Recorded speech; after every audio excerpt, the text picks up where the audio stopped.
friends, pastors, and anyone who came here for directions. Welcome to Hope. Grads, the last 13 years of our lives have been preparing us for this day, the day all of our blood, sweat, and tears have finally culminated in one piece of paper, which is the foundation of our lives. First, I would like to thank the people who have made this celebration possible. I thank my peers for making school fun and for providing friendly competition. I thank all of our teachers, Mr. Matthew, and the entire Hope community for their selfless provision and guidance. I thank my parents for supporting an average kid with their outlandish goals. And most importantly, I thank God for giving me the privilege of living in a nation where we are free to be ourselves. When I first came to Hope in grade 10, I wasn't sure what to expect. I had never been at a Christian school before, but everyone was so welcoming that I immediately felt at home.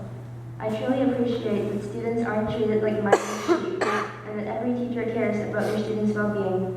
It has made a huge difference in my life and in my personal and spiritual growth. All of us have had a great journey, growing from incompetent freshmen to mature seniors. Almost. It'll be weird never seeing each other in class again, not making inappropriate jokes or laughing at mind-scarring videos. I have to say, I'm really going to miss you guys, but I know that you're going to do great things. Maybe someday I'll see them in the news and say, hey, I knew that kid, we were best friends, they just didn't know it. Unless you're being publicized for crime, of course, then we had nothing to do with each other. I mean, how am I supposed to know every person in my grad class? That's like 9 people, give me a break. In all honesty, you guys are awesome. Just be mindful of your actions, because you might not get a bailout. Everyone struggles with something different. For some, it's knowing their identity. For others, it's about self-acceptance. In my experience, finding purpose has been the most difficult challenge. It's pretty normal for me to have an existential crisis. And if you don't know what that looks like, it's basically staring into space in the fetal position, pondering our shallow existence and how insignificant the Earth is in our infinite universe. Or you could be a normal person and play video games to take your mind off the mysteries of eternity. Sounds a lot more fun. During an existential crisis, one starts to think, why am I doing this? I've been in the system for over 12 years and will be for 5 more after graduation. So what's the point? So I can get a better job and make more money? Why does it matter so much? And the truth is, it doesn't. If money and prestige are all that matters to you, it will never be enough.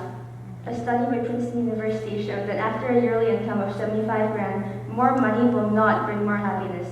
It will only bring more stress and more fake friends. Generation Z has often been criticized as being the most disconnected with the real world, the most spoiled, and the most entitled. Though those claims are not entirely false, we also have the most potential. Our generation will be the first to send humans to Mars, the first to cure cancer, the first to become cyborgs with internet connection embedded in our skulls. As there is an exponential increase in all consumer areas, there is a growing demand for more, a demand that our generation is expected to satisfy.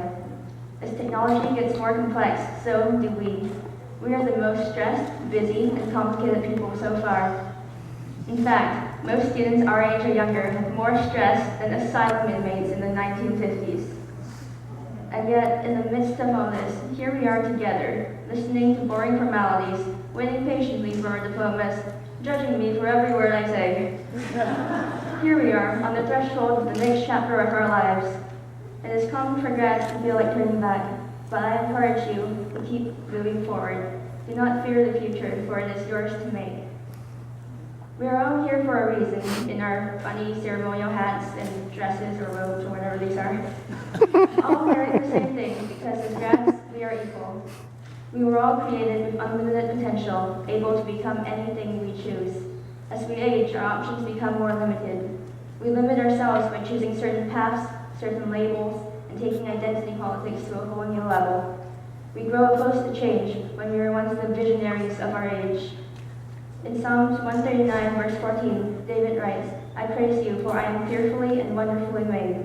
Wonderful are your works, my soul knows it very well. God designed us so that we could continue to grow in knowledge infinitely. There is no limit to how much information one soul can store. And although there may be a physical limit to how much information our brains can store, it is extremely large. We will never have to worry about filling our memory storage in our lifetime. The human brain consists of about 1 billion neurons. Each neuron forms about 1,000 connections to other neurons, amounting to over 1 trillion connections. Now, if each neuron could only store a single memory, running out of space would be a problem. You might only have a few gigabytes of storage space in your brain, meaning we would all be one-dimensional, boring characters. However, neurons combine to form a network in which they help each other with many memories at a time, exponentially increasing the brain storage capability to something around 2.5 petabytes, or 1 million gigabytes. An excellent example of teamwork and synergy. If your brain worked like a video recorder, 2.5 petabytes would be enough to hold 3 million hours of data in 8K definition, which is high enough to break most of your computers. You would have to leave the TV running continuously for over 300 years to use up all that memory. Even if the human lifespan was significantly extended, it would be impossible to attain that much information. Furthermore, neurogenesis studies have proven that our brains can create new neurons as we learn over a lifetime. Spiritually and neurologically, we should be limitless. Yet, not only do we limit ourselves, but we limit other human beings by saying that only a certain type of people are allowed a voice. Only a certain group has all the answers. Only you are right. My one request to all of you is to free yourself of these limitations. Make for yourselves, for God's sake and for the sake of humanity, extraordinary lives. I now welcome to the stage our co-valedictorian, Daniel Simpson.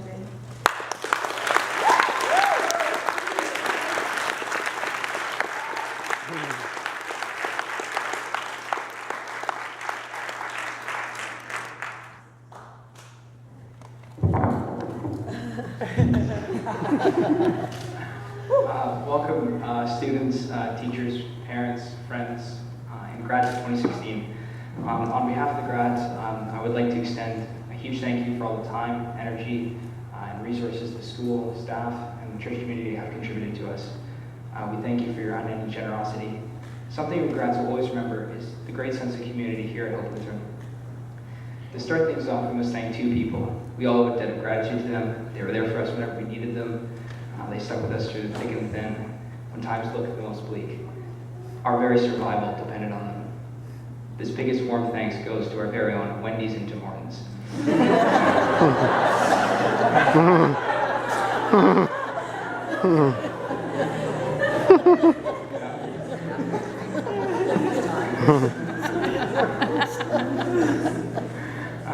These years have been like a journey on a river raft through fierce rapids. We've had some characters on the adventure. The clowns, the quiet ones, the leaders, the people that didn't give up, and the people that just didn't give a rep. In our class, we each had a turn in each one of these roles. Even with all of our different strengths and personalities, we didn't end up drowning or throwing anyone overboard. During the time of this vessel, despite our diversities, we united. Now for some stories from this wild adventure. One day, some of the grads started to kick the ball on the wood siding. On the other side of this wood siding was the low-heat highway. So we started kicking the ball, and then someone kicked it a little too hard. Not mentioning names, Griffin. And it got launched over, beat the car, so we all freaked out and scurried on inside. This just goes to show that we grads know how to handle problems. Then there was a time in grade 9 where we had a project in Christian studies. This project involved an egg, and we had to try to kind of nurture the egg and kind of make it like our own baby. So if you broke the egg, you failed the assignment. So it was fairly close to the end of the project when someone, not mentioning names, Griffin, he thought it would be funny to smash the egg on the pavement, so he did, and he ended up scrambling, or the reason why he did it was because his brain was scrambled. Thank goodness he wasn't my partner, because I would have been cracking up. Oh well, at least it made thanks to the story. In fact, this is by far the funniest joke of the year. Over the time at Hope Lutheran, we were involved in some intense discussions in most classes when it came to God, TV shows, biblical inerrancy, world events, and more. In all these discussions, we came in with different perspectives, which made them all great debates. When there were rapids along the travels down the river, we all discussed about the problems at hand. This just goes to show that the ride wasn't easy. The grads this year are all very unique. We all brought something interesting to the group. We each came in different times in school. We have the veterans, Missy and Alexander. We have the second wave, Griffin and Alfredo. We have the bandwagoners, myself and Alexa. We have the people who just squeaked on in, Leah, Levi, and Jewel. And so I was thinking the other day, so how will each of us grads be remembered? We'll remember Levi for his love for music, also his excellent job leading chapels, and his basketball skills. Missy will be known for unending kindness for others, also Missy's love for animals, which is a beautiful passion of hers. Griffin will remember for his hilarious comments, chess skills, and guitar abilities. Alex's servant-heartedness and passion for Italy and tracksuits.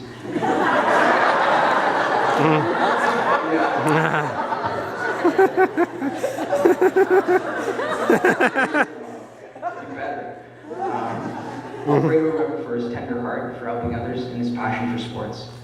Jewel will be remembered for her mindfulness of others and her amazing generosity. Leah will be remembered for a few words, but when she spoke, it was something profound. She'll be remembered for her clever and snappy comebacks. Alexa was the one who would smile no matter what phone or played. She was a faithful friend to each one of us, and she always will be. On a personal note, I want to thank the school, the staff, my fellow classmates and peers for all they've done for me.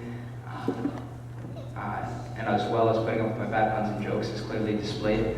But in all honesty though, I came to Lutheran in grade 8 as a broken person with low self-esteem. The school has transformed me physically, mentally, and spiritually. The people in the school have loved me unconditionally, and I'm so grateful for this transformation. Thanks also to Mom, Dad, Nathan, Davey, and Grace. Cheers, guys. Thanks for all you guys have done for me. Yeah, wouldn't be without you.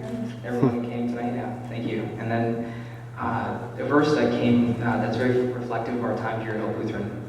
The verse is 1 Corinthians 13:13, and it says, "And now these two remain, faith, hope, and love, but the greatest of these is love." This verse is a huge part of all of our lives. These three attributes we've used in different ways. Some of us have faith in our Lord. Some of us have faith in our friends and family, that they'll have our backs. We're all hoping that the future holds something special and unique for each one of us. Then there's love. We've been on the giving and receiving end of love. We've exemplified love to the different people we came into contact with over the years.